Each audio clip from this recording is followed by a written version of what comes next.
পাকা আম থাকতে থাকতেই কিন্তু বাড়িতে একবার এরকম নরম তুলতুলে মালপোয়া বানিয়ে দেখতে পারেন। খেতে ভীষণ ভালো লাগে, ছোট থেকে বড় সবারই প্রিয় হবে।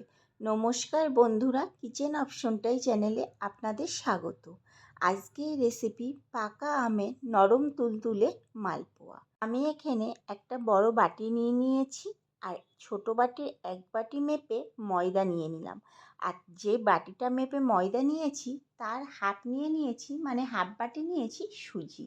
আর 10 টাকার যে আমুল দুধের গুঁড়ো প্যাকেট পাওয়া যায় সেই এক প্যাকেট দিয়ে দিলাম। আর দিয়ে দিলাম 1 চিমটি লবণ।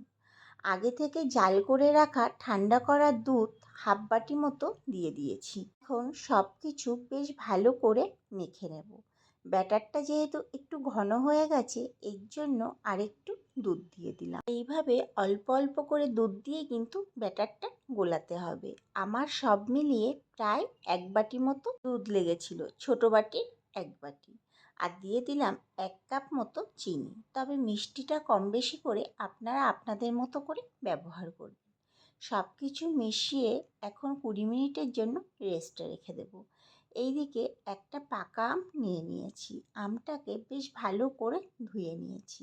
এখন খোসা ছাড়িয়ে আমের পাল্পটাকে বের করে নেব। আপনারা টুকরো টুকরো করে মিক্সিতেও পেস্ট করে নিতে পারেন, আবার ম্যাশ করেও নিতে পারেন। এইদিকে আমি আপনাদের 20 মিনিট পর দেখাচ্ছি। দেখুন সুজিটা কিন্তু বেশ ভালোই ফুলে উঠেছে। মালপোয়া তৈরির মাপটা যদি সঠিক হয় মালপোয়া অবশ্যই নরম হবে। আপনারা যদি কাপ মেপে ময়দা নেন, যদি 2 কাপ নেন 1 কাপ সুজি ব্যবহার করবেন, মানে যতটা ময়দা তার হাফ সুজি। এখন এর মধ্যে আমের পাল্পটাকে দিয়ে দিলাম, বেশ ভালো করে মিশিয়ে নিচ্ছি। আপনাদের কাছে যদি মনে হয় পাতলা হয়ে গেছে ব্যাটারটা, তাহলে একটু ময়দা মিশিয়ে নিতে পারেন। তবে মাপটা আমার মতো যদি করেন তাহলে আর ময়দা মেশানোর প্রয়োজন হবে না।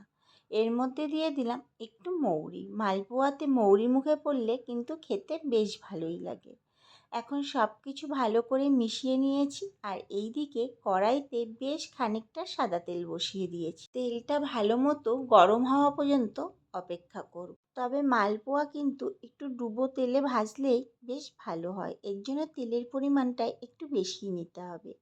তেলটা গরম হয়ে গেলে 1 হাতা ব্যাটার আমি তেলের মধ্যে দিয়ে দিলাম। একটা চামচ দিয়ে তেলটা এইভাবে উপরে দিলে কিন্তু মালপোয়াটা বেশ সুন্দর ফুলে উঠবে। এক পিঠ লাল হয়ে গেলে অপর দিকেও একইভাবে লাল করে ভেজে নেব। যখন দেখবেন দু পিঠই এরকম লাল হয়ে এসছে, তখন মালপোয়াটাকে তেল ঝরিয়ে অন্য পাত্রে তুলে নেব। চলুন আর একটা মালপোয়া ভাজা দেখিয়ে দিই। আবার 1 হাতা ব্যাটার তেলের মধ্যে দিয়ে দিলাম। একইভাবে চামচ দিয়ে তেলটাকে উপরে একটু ছিটিয়ে দিলে কিন্তু মালপোয়াটা বেশ ভালোভাবে ফুলে উঠবে। এখন এক পিঠ লাল হয়ে ভাজা হয়ে গেলে অপর পিঠ উল্টে দেব। এই সময় গ্যাসের ফ্লেমটাকে মিডিয়ামে রাখতে হবে, তাহলে ভেতর থেকে সুন্দর ভাজা হবে। দু পিঠই যখন এরকম লাল হয়ে যাবে তখন অন্য পাত্রে তুলে নিচ্ছি। এইভাবে আমি সব মালপোয়াগুলোই ভেজে নিয়েছি।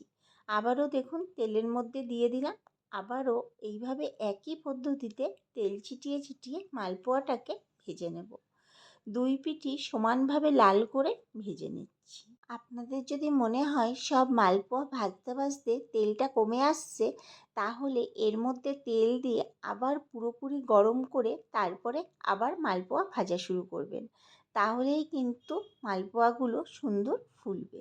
এইভাবে আমি সব মালপোয়াগুলোকে ভেজে নিয়েছি। তৈরি হয়ে গেল পাকা আমের নরম তুলতুলে মালপোয়া।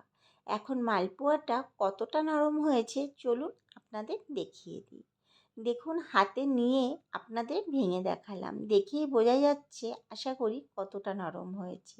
বাড়িতে একবার তৈরি করলে বাচ্চা থেকে বয়স্ক সবার কাছে আশা করি ভীষণ ভালো লাগবে, আর বানানো একদম সহজ।